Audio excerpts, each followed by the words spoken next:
The broadcast is now starting. All attendees are in listen-only mode. Okay, perfect. All right. So I want to welcome you all to the UCEA Graduate Student Council's webinar series. This session we are calling Finishing Strong, Navigating the Last Stage of Doctoral Work.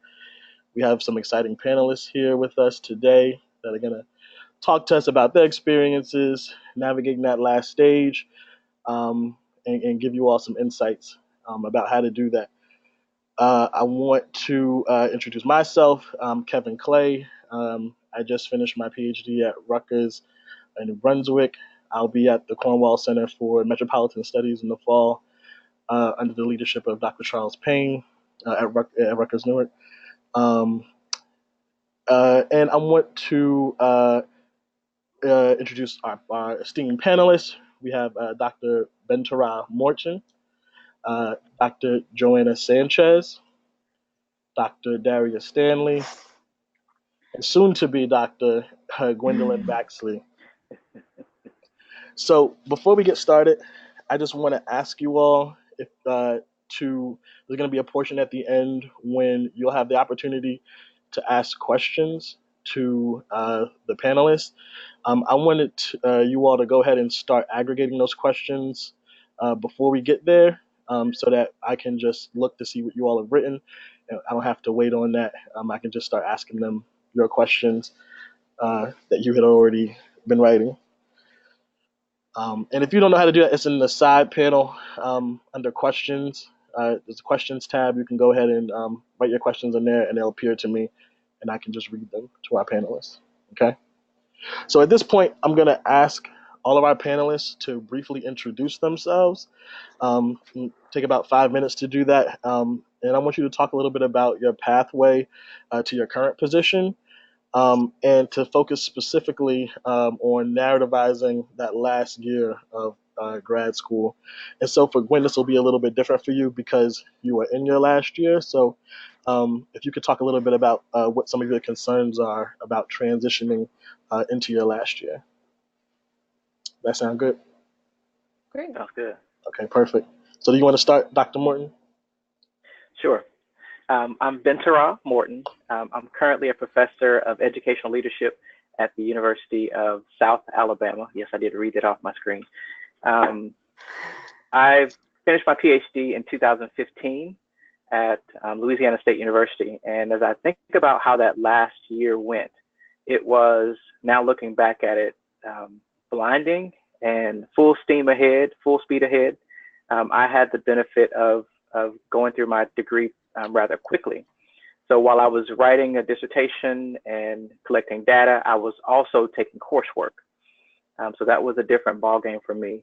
But at the same time, trying to find a job and not sure whether I wanted to work as in leadership or in curriculum instruction. My background is in leadership.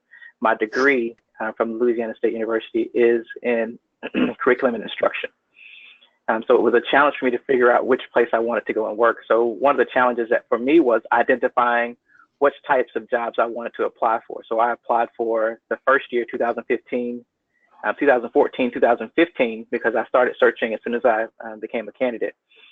I think I applied for like 60 something jobs along the way, trying to figure out, but some of them were in leadership and some of them were in curriculum and instruction.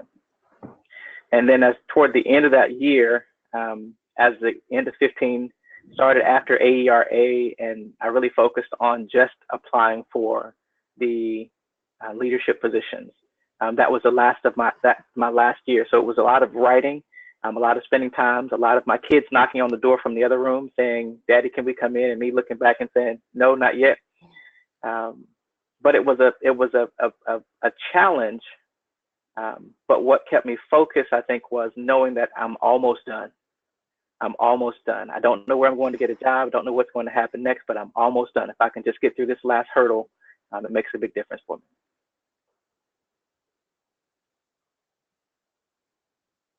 I had to keep talking.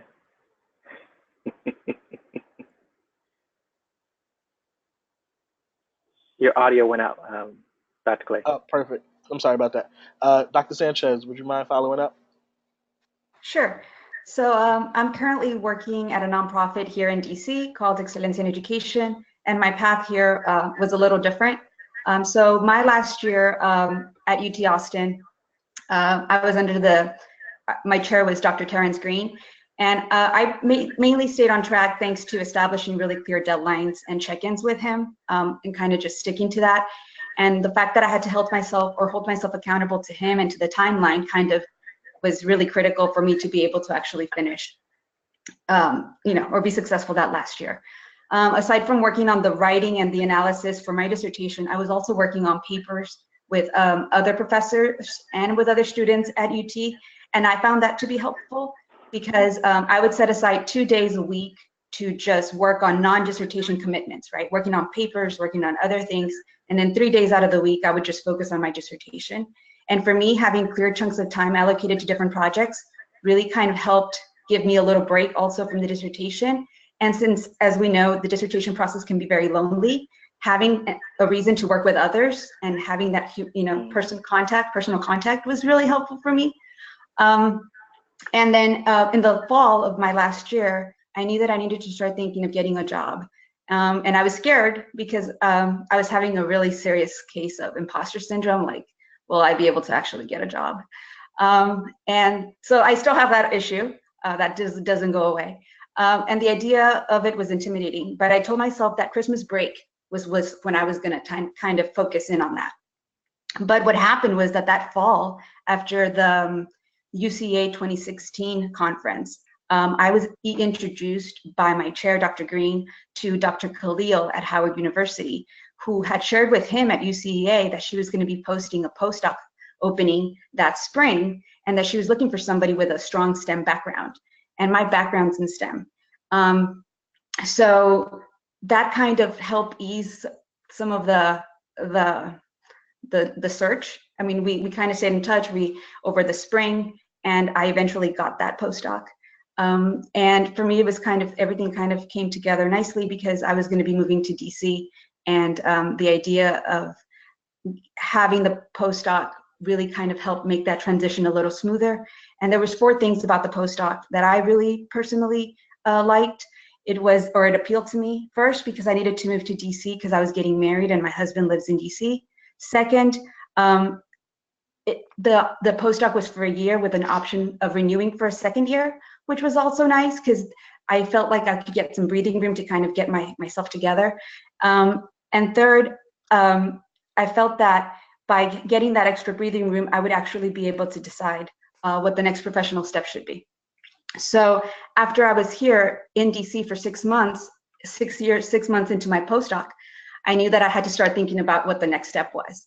And at that point, I knew that I needed to just be honest with myself that I didn't want to go down the academic route, even though I know that my professors really kind of like that idea of going down the academic route. But I needed to be honest with myself. So I decided that I needed to look for a postdoc in the public sector at nonprofits and think tanks here in DC that focus on Latino issues, because that's my passion. And this is the last story. So basically, that December, I started looking at job positions in DC, and I saw that a nonprofit had the perfect job for me. It was an education policy analyst job in excellence in education, where I currently work. But the job opening was that December, and I knew that it was too soon for me to apply for that position because I wouldn't be available to start a job until this past June. So I didn't want to apply or send an email or anything like that. But my professor from UT said, you should email them anyways and tell them that you're interested, and you just never know, right? And so I did. It was hard for me to do that because I didn't want to be too forward. So I emailed them, and sure enough, they're like, you have a lot of the things that we're looking for in employees that work for us. They're like, we need to hire somebody now, but we have in mind a position that we want to open in midsummer that you'd be good for, or that you'd be perfect for. And sure enough, that happened. We stayed in touch all spring. We went through different interviews, and I'm now currently working for them. So the idea of being forward really does pay off. It's just something that I think we struggle with. So that's my story. Thank you so much, Dr. Stanley. Cool. You all can hear me, right? Mm-hmm. Cool. So yeah, my story is a slightly different, some similar characteristics across the groups, but I went into my fourth year really, really anxious, personally motivated to get out of grad school life in general. So I had kind of just this sort of two-person motive, right? The personal, like, I need a real paycheck, and then the other side is like, I want to get started on my career. So it's like, these two things going against you in some ways, because you want to be a great scholar, but at the same time, it's like, I don't need it to take forever for me to build that platform for myself. And so I had some great mentorship.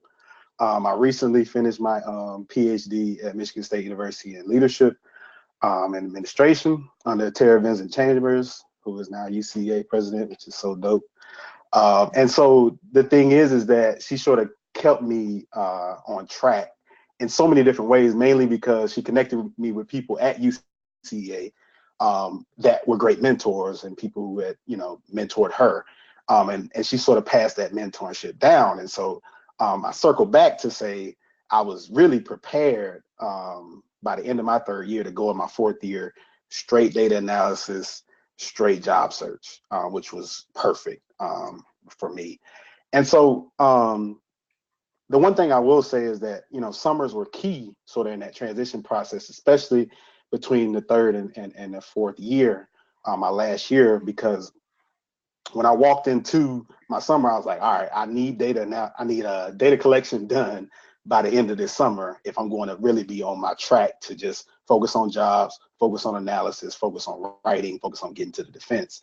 And so throughout my career as an active, at Michigan State, I used those summers to try to move the needle ahead just as much as I could before I got to that fourth year point. And so I think all of this is to say that, when you have a mentor and an advisor, a great advisor who's telling you to chart these things out and sort of put these things on calendars, you're an academic, you're not going to meet every deadline. But at the end of the day, if you can see it, you kind of know that, this is where I need to be. This is where the needle needs to be if I want the ideal situation for my last year. And so my situation wasn't perfect or ideal, but by August, rolling to that last year, I was pretty prepared to get focused more of my time from, I was done collecting data, focus more of my time on analysis in the morning, job search at night, analysis in the morning, job search at night. And that just became sort of a routine and schedule, because as Dr. Morton was saying, you apply to, 60 some odd jobs. And I applied to about 30 academic jobs. And, that process, and we'll get into the details of that later, but that process in itself, changing letters and getting references and tailoring your CV is something in itself. But because I was done with data collection, that sort of traveling aspect of it, I had more time to devote to switching those things around, writing a good letter, reading those calls thoroughly, kind of deciphering one from the other. And so, my fourth year was filled with a lot of up and down, but as I said, and I'll continue to reiterate, if you use that summer and if you get ahead as far as you can, when you don't have coursework, especially at data collection, which was a lot of work for me, especially collecting all the interviews, it just makes that process just a little bit easier. And so that's sort of my journey right now. Probably should have started with this, right? So right now, that's sort of parlayed into an assistant professorship at Western Carolina University, which is where I am right now. Already teaching this summer. I'm moving, it's transitioning, but it's what I signed up for, so I'm not complaining. It's just a lot, on your plate. So it's something that I have all kind of ideas about, but obviously I knew what I wanted when I went into my fourth year, and I ended up getting it, despite the rejections, despite the rejections I still get today from jobs I applied to. So that's pretty much my journey. Perfect. Thank you so much. And last but not least, Ms. Gwen Baxley.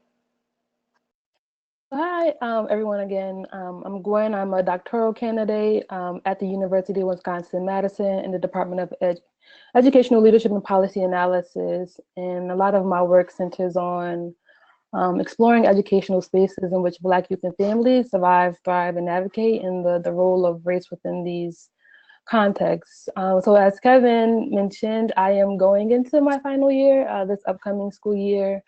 But last year, I would say my process of applying for different dissertation fellowships in some ways mirrored the process of applying for academic positions. So some of the fellowships included submitting and drafting cover letters, CVs, research statements, sometimes teaching statements. And for one fellowship in particular, I had interviews and on-campus all-day visit with faculty and students to learn more about my work and what I can contribute to the university. And so for me, I realized that process in many ways helped prepare me for this upcoming school year when I sort of search for faculty positions, because I have some of those statements drafted already, and I can build upon those statements and also some of the strategies that I've learned and I thought were helpful with my process last year.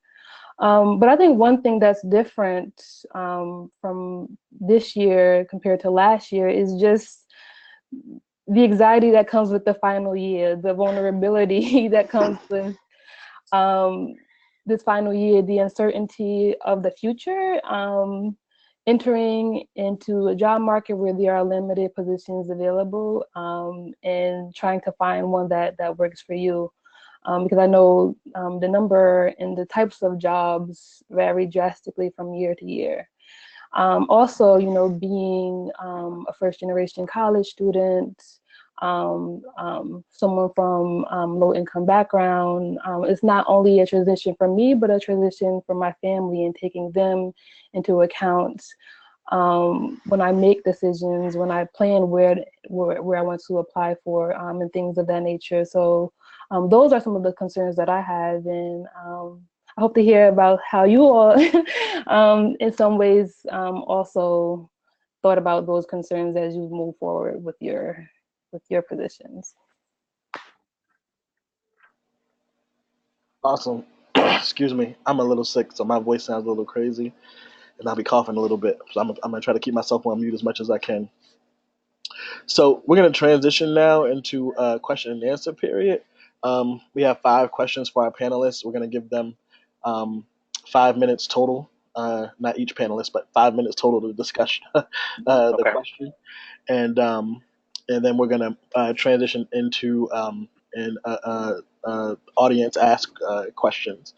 And so if you are just joining us, I told folks that they could type questions in the question box. If you look on your go-to webinar control panel, you'll see that there's an option there to ask questions. So if you have questions, start writing those questions now, so that when we get to that segment, which is coming up right after this, you will be able to just hit the ground running. Okay. So the first question I want to ask you all, and anyone, if it hits your heart, feel free to jump in.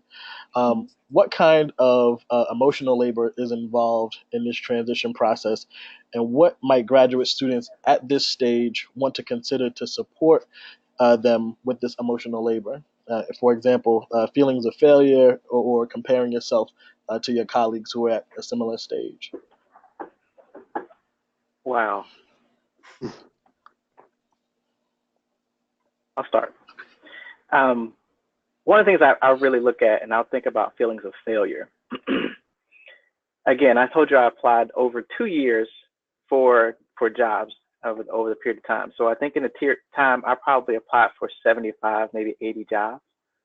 And I can consider or count on, one hand, how many of those applications actually translated into a phone, even a phone or a Skype or a video conference interview, like that many, out of that many. So that much time I spent, every day laboring over this while writing a dissertation, while, trying to be dad, trying to be effective in all the portions of my life. It's daunting. And I felt like a failure numerous times along the way. Numerous times thinking about, do they really even want me to come to do this job? I always had the belief that if you will just look at my stuff, look at my materials, you'll want to call me in.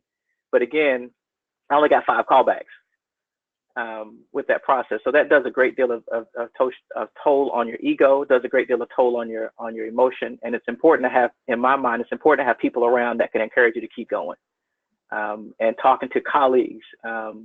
I know as a Jackson scholar, talking to some of the colleagues and saying, this is where I am along the way, and having people say, well, this is where I was last year. And I'm thinking, okay, so if they can do it, then I know I can do it as well. And I'm, as Dr. Sanchez mentioned earlier, that imposter syndrome is something serious. And trying to figure out, I mean, as I look at my colleagues from LSU, there were quite a few who had published more than I had, who had, done more service work than I had, who had, done these different things. But I also had to remember that the job that was called for me was my job. Mm-hmm. And going through that process was a big difference. But it was serious feelings of failure along the way, and feeling like, do I even belong? Is it something I even should be doing or should pursue? Was a challenge. Yeah, I would echo that. A lot of this, you have to fail again and fail better. That's just the way it's set up. You're competing against a lot of people. You're competing against people who are already doing the job that you plan to do, right? Especially in tenure track assistant jobs. It's people that's already assistants doing this work, and you're in competition with them. You know that the pool is competitive. I think the thing is just, one thing for me was looking internally and saying, I did what I was supposed to do. I did good work. Right. I published. I did what I could do. And I'm going to put my best foot forward in everything I do. But at the end of the day, it's up to the committee. It's up to the chair. It's up to things that are beyond my control. But as long as you're sort of in tune with yourself, you keep going. You keep applying. You keep trying in that 4th year. But one thing that's slightly different for me was that my dissertation took me places emotionally. And as most people who invest in qualitative data, when you start reading those transcripts of people telling you their life stories, it takes you to a particular kind of place. And that is what kind of struck me that I wasn't really planning for going into that job market process, that every time I read a transcript, every time I tried to code some particular interview data, I just found myself sitting and pausing and reading like, man, and so those kind of things are kind of like that intangible sort of like can't explain thing. And at the same time, it's like, oh, I got to get the CV ready. I got to get these things ready. But, that stuff takes you to a place. And so I would always say, as Dr. Morton said, find yourself I always say a squad, but find yourself a set of mentors, a set of advisees, Jackson Scholar, Clark, stuff like that, that you can talk to through that process, because it is lonely and it's a lot going on. And I think sometimes even just, you don't want to say that out loud. So you internalize it a lot, you keep it in. Right. And then what I found out is as soon as you say it, there's other people that you can relate to you, and you find comfort, you find support, and it's a little less daunting. But I know that I struggled with that. It's like, I don't want to admit that I'm struggling because then I'm going to look like a failure or something, right? So, but then as soon as you say it, that in itself is already a huge step. And then you find out that there's a lot more people that feel like you around you. And that mentorship is really vital.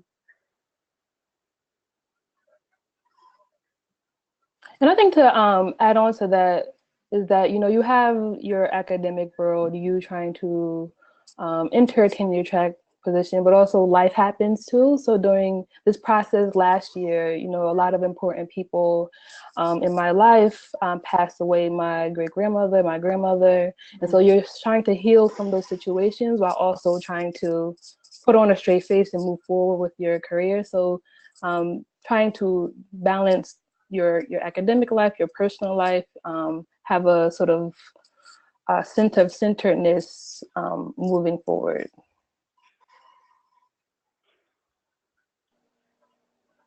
Yeah. No, I think that was great. So following up on that,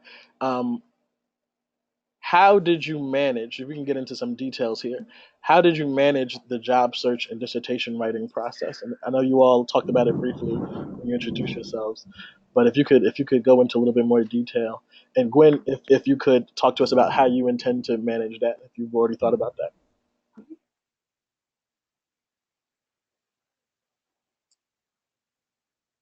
All right.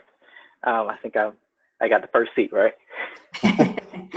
So how do we manage that time and manage that space? One of the things I did, I realized that I needed to be able to keep track of everything that I was applying for, which schools I was applying for, which locations they were in, which cities they were in. Again, I have a family, so I have to figure out, do they have school systems in that area that my kids can go to? Is there a place my wife can do her business that's there? Is there a major airport that's there in that time? What time is this job call even due? You know, are they looking for it? Is it open rank? Is it just for assistant? Is it assistant associate? What kinds of expectations that are there? So I put together a spreadsheet, and I'm more than happy to share that spreadsheet with you guys, anybody who's interested. But the spreadsheet has on it the dates when it's due, when the call came out, who am I communicating with, who do I need to direct this letter to, what kinds of communication are they looking for, what are the key things they're wanting. What are the job requirements? Like, do they want you to have a degree in this area? Do they want you to have, you know, these specific things? What kinds of things do they want you to make sure you have in the process? So I make sure I had all those things on a spreadsheet, and I would go back and look at that bad boy, you know, 2-3 times a day, in between dissertation writing pieces, or when I'm finished with this piece. And again, once I finished my dissertation, I still had another year of time that I was not employed. So I spent that time really looking for a job as well.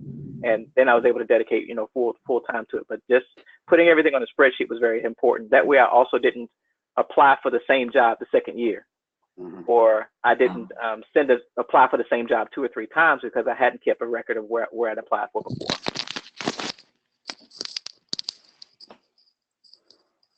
For me, I was geography limited, so I was only looking in DC. So that kind of made my search a little easier, you could say. But the same thing, kind of keeping track of when applications were due for different think tanks. And to Gwen's point, I also applied for a lot of fellowships and scholarships and everything that I could possibly apply to, and kind of using some of those personal statements, using some of those cover letters for those.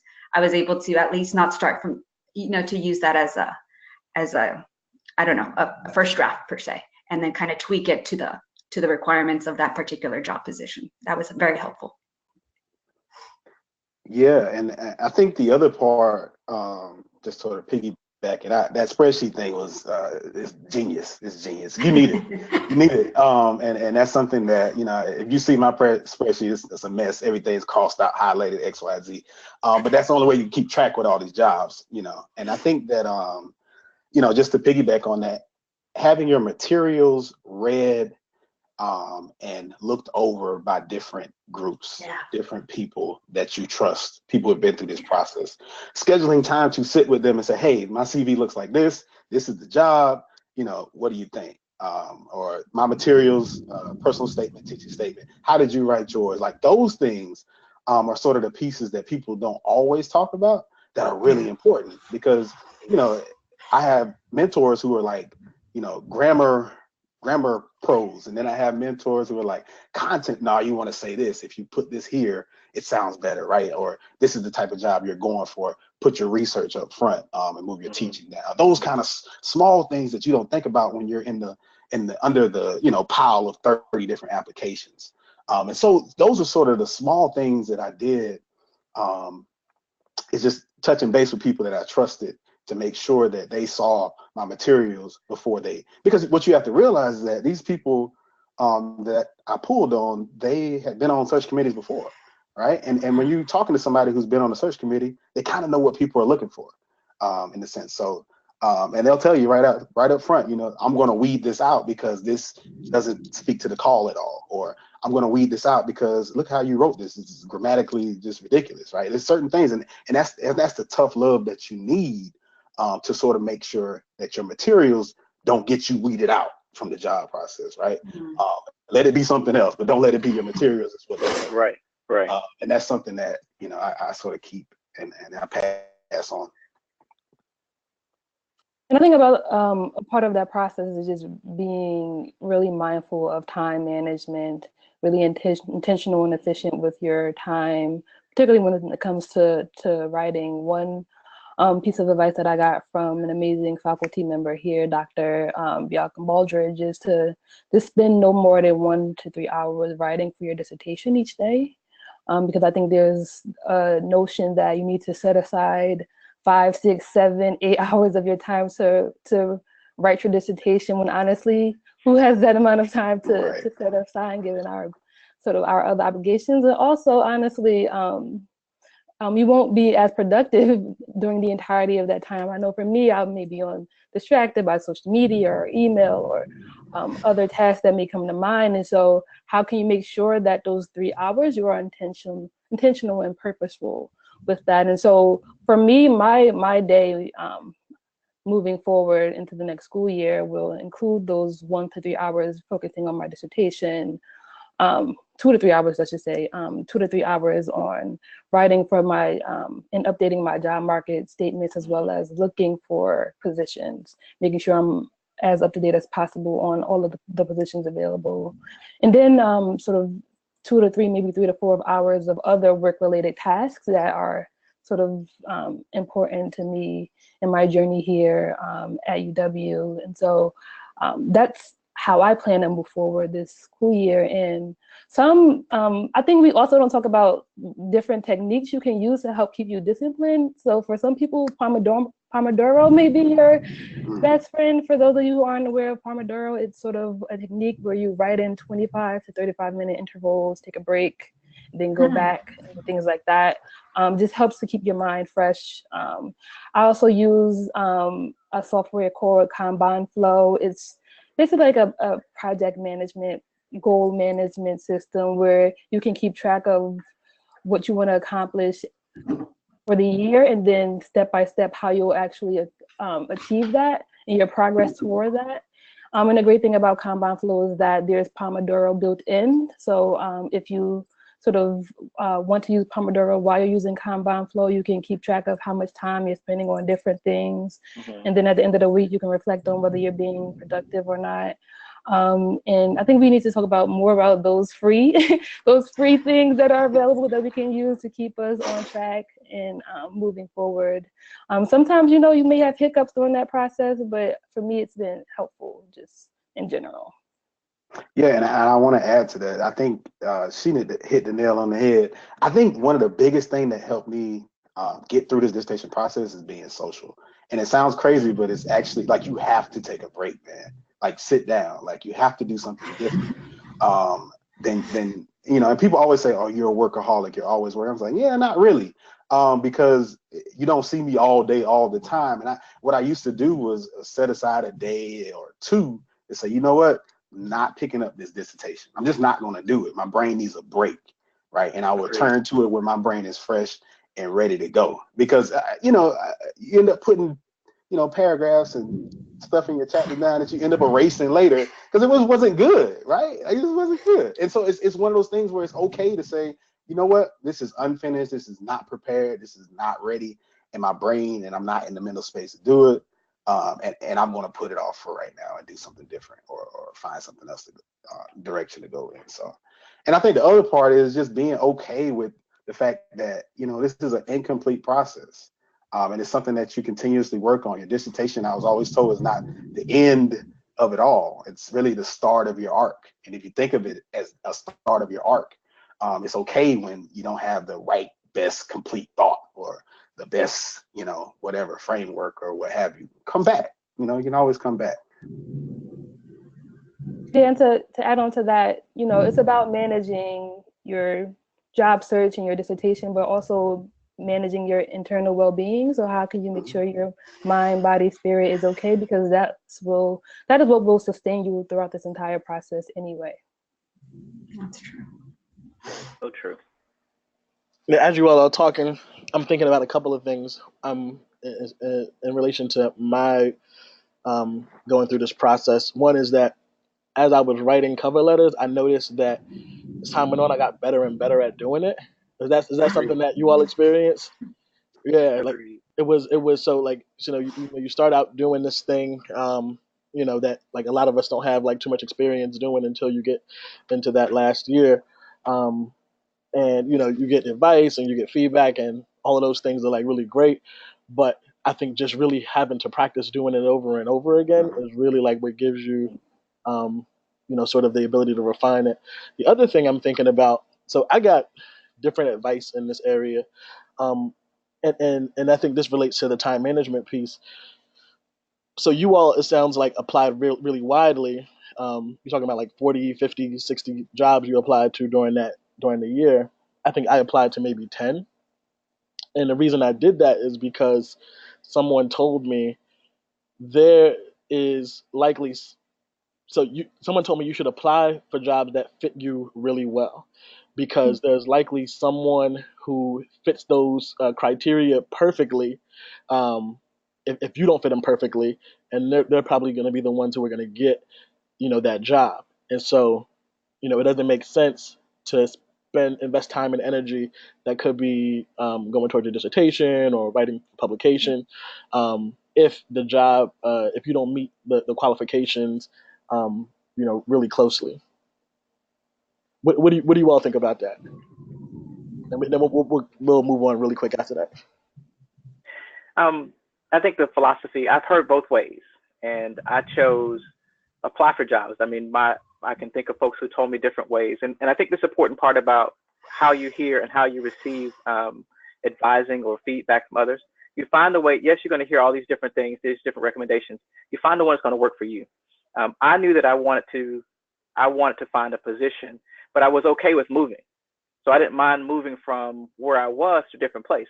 So I looked at anything. My wife says we're not moving above Interstate 40 because it's too cold. So I looked for anything below Interstate 40 that fit my area. Now, there were a lot of positions when I started to go out looking for leadership positions.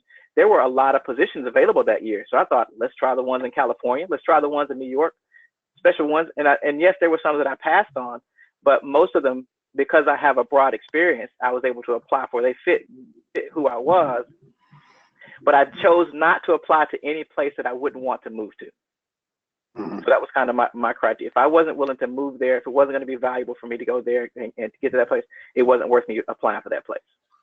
But I didn't get that confidence until about a year and a half into the job search. In the beginning, it was like, let's apply for everything. And if they call me, they're going to bring me to campus. If they bring me to campus, they're going to offer me the job. That was my attitude about it. Anyone else? Or we can move on. Yeah, I mean, I got the similar advice. Apply to the ones that you fit with, but at the same time, I sort of apply my own lens, like Dr. Morton was saying, like, yeah, but I'm going to apply to the jobs that I think I fit, even if the call doesn't speak to it. And I think even the job I have now, I didn't fit perfectly the criteria of what was set up in that call, and so I think that the thing is that it's tough. It's tough. You have to decide where you want to be, and you have to decide what type of job you want to do. And at the end of the day, if at bare minimum those jobs have that, I mean, I think you apply. I think you just do it, right? But I will say, within the jobs that I applied to, I spent more time on some jobs than I did others, just because basically I wanted that one more than the other job. I will say that much. Yeah. Excuse me. Yeah. No, that makes perfect sense. Next question, and this might be something, Joanna, you might be able to speak to us about more directly. What are the advantages and disadvantages of doing a postdoc? So I think one of the big advantages is that the postdoc is normally for a year, sometimes for 2, depending on the situation. For me, it was nice because it, like I said earlier, it kind of gave me a breather, because I wanted to finish the dissertation and do the move. So it was nice to be able to kind of, finish, have time to settle, and figure out what I wanted to do, whether it was going to be academic or public sector. I think the drawback is that that's if you want to become a professor, that is one less year that that you could be working as an assistant professor, towards tenure. I think that one of the advantages, though, is my contract was 32 hours of research and 8 hours of my own research. That was what the paper said, but it didn't really, I was working more than 40. And so I wasn't making time for my research per se. And that would be a drawback. And that's something that if you do a postdoc and you do want to be a professor, you do need to make time for your own research. And I think that I did not a very good job of making my research a priority. I kind of got sucked into the work because I really enjoyed it. It was just, I wasn't making myself a priority. And it worked out in the sense that I went the public sector route. But I think that if somebody is considering a postdoc, that is something that they do need to make time for themselves. Obviously, you have to fulfill the requirements of your postdoc. But if you have a desire to be a professor, and you want to work on your publications and getting more of those on your CV during that year or two as a postdoc, you do need to make time for yourself and prioritize your work, because that will definitely have a positive impact on how much you can actually publish and, in terms of how you get out into be able to be competitive for jobs. So I saw that. I mean, again, it didn't negatively impact me too much, but I know that that's something that I would consider if I was considering a postdoc to then become an academic. I hope that helps. No, I think that was perfect. What time are we at right now? Okay, we're good on time. So we have about 4 more minutes. The next question: how do you draw on organizations like UCEA to support with your job search? I think Dr. Stanley said it earlier. When you find people who can read your stuff, who can read your ideas and say, and you'll have people at the different meetings who say, hey, you're on the job search, let's go do this. I actually found my job through UCEA. I went to Chicago for AERA because I was a Jackson Scholar, and a group of us were walking across the street and somebody happened to be behind us and overheard us saying that we were looking for jobs. And after he registered, he pulled out several job calls and said, oh, I don't have a job in leadership, but I do have jobs in reading. I have a job in special education. I have a job in this. And so we shared and talked about that. And he said, I said, I'm looking for a job in leadership. He's like, well, I just hired somebody, but send me your CV. And that's how I ended up at this place. It was not even a place that was on the map. But I think having people around, I talked to Kofi Lamote, who said, when you're ready to do your job search, when I got the job offers, I called him and said, hey, I've gotten these offers. Here's what they're offering me. Here's where I'm working. He said, here's some things you need to talk about in negotiation. And emailed me that information, said, share it with anybody else you want. But having people around who can talk about those things, who've been there, who are experts in these areas, as Dr. Clay said, you have people who've been on the job search, and you can tap into them, and they're willing to help. Yeah, UCEA was huge. It was huge. They or jobs that I had applied for, the search committee chairs were in my conference session, right? Like those are the kind of things that you don't ever know what's going to happen and where a potential job is going to be. I think another source where I found most of my jobs, higher ed jobs, was huge. Higher ed jobs, AERA jobs, UCEA jobs, and there's Chronicle of Higher Education, I think is the other. And so I was on those websites every day. That was my first thing in the morning. Let's see what's new. Let's see what's going on, and going and looking behind spaces that, because what I learned from my advisor was that jobs are not always put in leadership, but they might be leadership Correct. jobs. Jobs are not always even put in education, but they might be education jobs. And so you have to go to the liberal arts. You have to go to the social science tab. You have to go to all these things to track down jobs. And so just being diligent and on that website all day, every day, in the morning, afternoon, and also having those connections and people telling you, hey, I'm about to post a job. I want you to apply, right? By being at these conferences, by being in these spaces, by being in conversation, like Dr. Morton said, it's invaluable. That's why I make it a bet, even when I'm broke, to go to UCEA, right? And I make it my priority to because it really is a great space, and people are willing to help you. You just have to be open to it. I think the mentorship opportunities that we get through UCEA are priceless. And I mean, I owe my job, my postdoc to that network as well. So I feel like it's about, you know, being involved in these organizations, but then also because these professors then, you know, make you aware of opportunities that are coming that might not even be posted yet, which, you know, so, but you, in order for the professors to know that you're interested in all of that, you need to be involved in those networks, and they're invaluable. So definitely as grad students to be able to attend and to network, that's very, very useful. And within UCEA in particular, so there's the Jackson Scholars programs that you all mentioned that I loved a lot. The David L. Clark program, even the Graduate Student Summit, where you have more one-on-one intentional relationships to build that mentorship, to build those connections, to be with people that can help you, guide you through this process, I think is important. So within that larger, you know, organization, look for those pockets of mentorship workshops or opportunities or areas where you can get some more direction from other people. I also think within these organizations and conferences, they're just a space to be where the people who may have openings are. So for example, one of my colleagues, she saw a job opening for a position. She wasn't sure about whether she wanted to apply for it or not, but ended up sort of speaking to someone in that department at the conference, learning more about the job opening, learning more about the university, and he sold her, you know, on the position. She eventually applied and she got the position. So it's important to be in the spaces where people who have jobs will have that face-to-face connection, so that when your application do come through, they know they can put a face to a name, and also for you to fill out, you know, the faculty a little bit as well and learn more about the inner workings of what's going on. I think that's spot on. I agree. And so now we're at the, thank you all for those insightful answers. So we're at the portion now where we are going to raise some of the questions that you all asked. Thank you all for submitting those questions. So we have about 6 right now.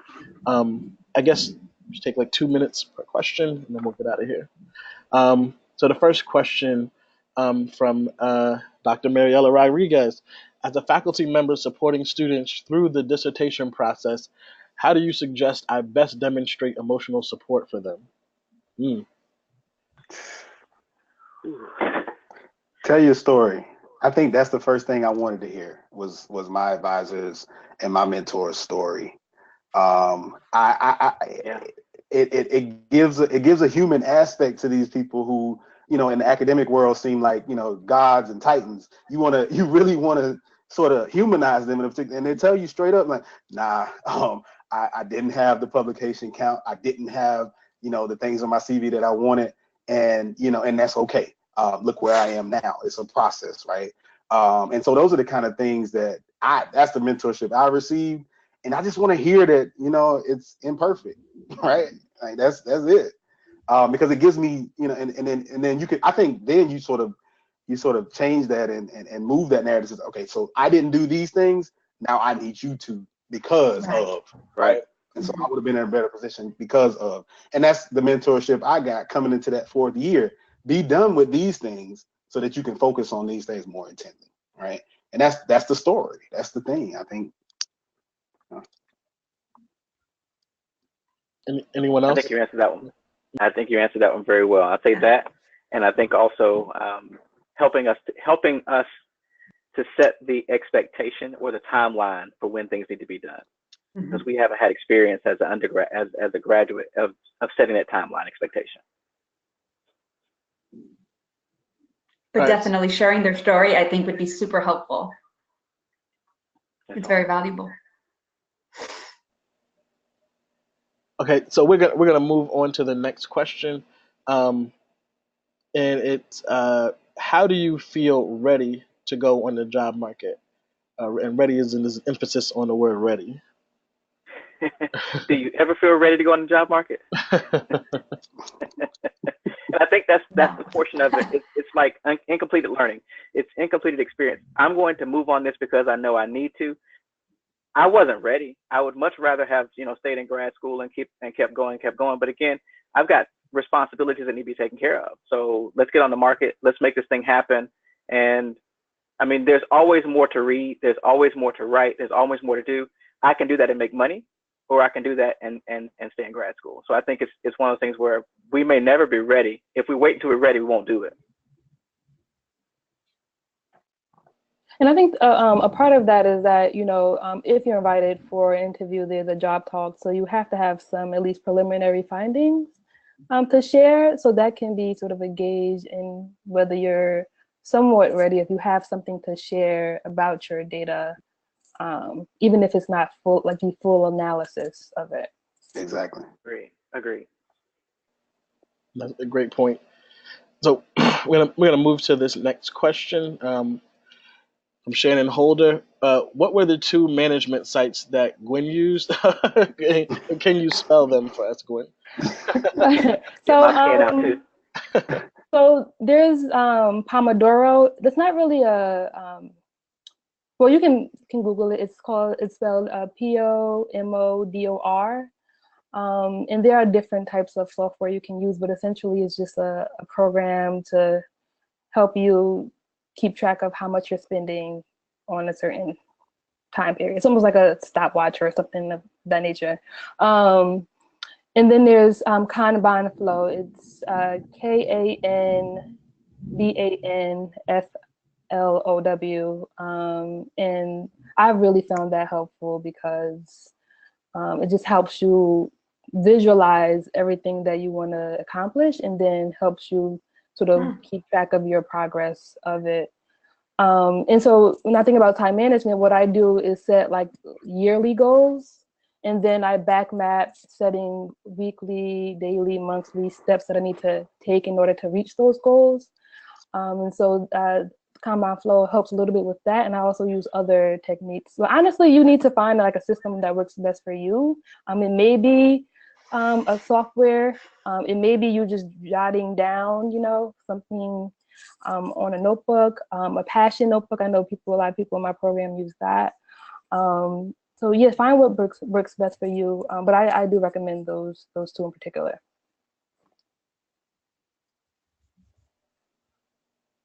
Our next question, for those of you who are working while searching for a job and writing your dissertation, well, we asked that question, how do you manage those responsibilities? Can you explain the UCEA acronym? I guess that means UCEA, University Council of Educational Administration. Next question, where do you see your career trajectory in the next 5 to 10 years? So let's see, this is year 3. I'm starting year 3 now as a tenured faculty. So I'll make it through my mid-tenure review. And then in 3 more years, that'll make me a tenured professor. So I'll still be being a professor. I do see some work happening around diversity education and leadership, and what leaders do to meet the needs of diverse student populations, being as that's my research idea. So I see some really good research and some positive things happening in that area. But I still see me being as a university professor in the next 5 to 10 years.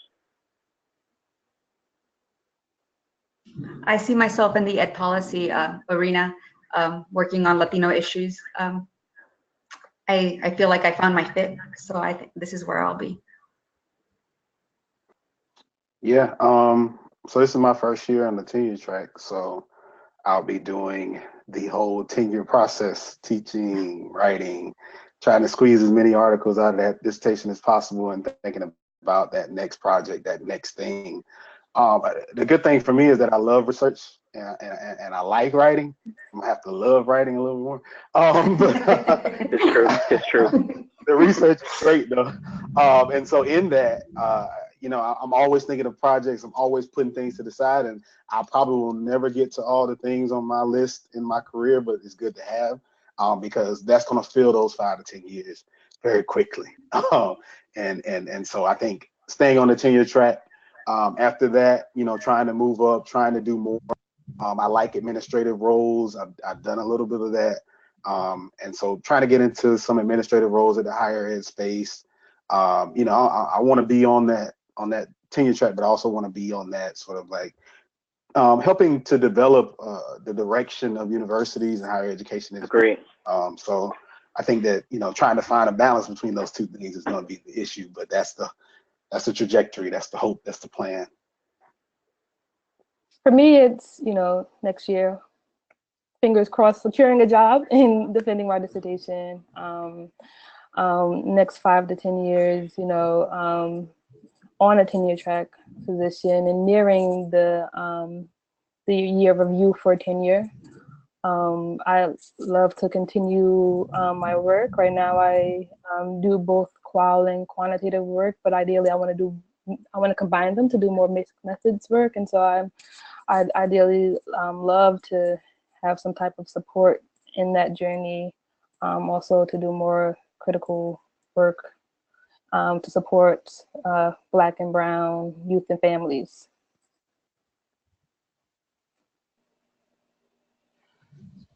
Well, that was excellent, if I say so myself. You all spoke to some wonderful. You all gave some wonderful advice. Is there anything you want to say to our participants before we wrap up? Any last minute advice? Stay focused. Mhm. You got this. I know it may seem hard for you. It's also scary for me, but it'll all work out at the end of the day. Just keep moving forward, and you'll be where you need to be by the time you finish your program. Yeah, 2 things. I always tell people, search committees, especially job search committees are human beings. They're humans behind those calls. And you just have to know that there's an up and down, back and forth nature to it. So be prepared for that. I've had jobs that I really invested time in that closed, you know, unforeseen reasons, right? I don't know. And so those are the things that just happen, right? You sound good for a job and they hire someone else. It's a part of it. You just have to pick up and keep going. Search committees are human beings. If you have time in your grad school career, if you're going into your last year, I wouldn't necessarily advise it. But if you're earlier on, get on a search committee, be the student rep, kind of know the process behind that. I did that a couple of times and it really helped me. And I think the other thing is just to, you know, understand, like I said before, that this is an arc. Your dissertation, even your first job, it's the start of your arc. And if you see your work as an arc, you know that it's not over. It's not the end of the road if the dissertation isn't perfect the way you want it, and it's not the end of the road if your first job isn't the perfect job or the ideal job for you. This is all an arc, and it's all a trajectory, and you're really just getting started and getting your feet wet. And it's okay to sacrifice some of those wants to focus on those needs. I want to be a tenure track professional. I want to write good articles. I want to set your dissertation up so the articles come out. And get a job that's going to allow you to focus on, you know, the things that you care about, whether it's research, right, or if you love teaching. Make sure you get in a space where it allows you to do that. I mean, there's always room to come back on the market if you want. There's always room to add more to your research journey or what have you. So just be okay with the arc and don't try to make it all finished in one sit-in. And I would say to stay true to yourself, because at the end of the day, you know, you want to be happy. You want to be, you know, in a place where, you know, you feel like it's a good fit, right? And that the work that you do makes you happy, right? And that you want to do more of it. So I think that's really important. I think the last part of staying focused is remember that you have a job out there for you. Take your time. I was told something when I was assistant principal, a teacher somewhere, and I wanted a principal position. It said, there's always a job out there. It may not be where you live, which means that you may have to move. And I think that's an important portion to think about, that there may be a job out there that you have to move for. And that's okay. Well, I want to thank you all for being such amazing panelists. Dr. Morton, Dr. Sanchez, Dr. Stanley, soon to be Dr. Baxley, Gwen great sage advice. We want to thank all the participants for joining us today. On behalf of the UCEA Graduate Student Council, we hope that you will continue to follow the webinar series. We will be back very shortly with another webinar on something that is going to be even better than this one. So, but no, seriously, thank you. And we hope to see you soon. Okay. Thanks. All right, Thank y'all. you. See you later. Adios. All right. Bye. Thank you. Thank you. See y'all later.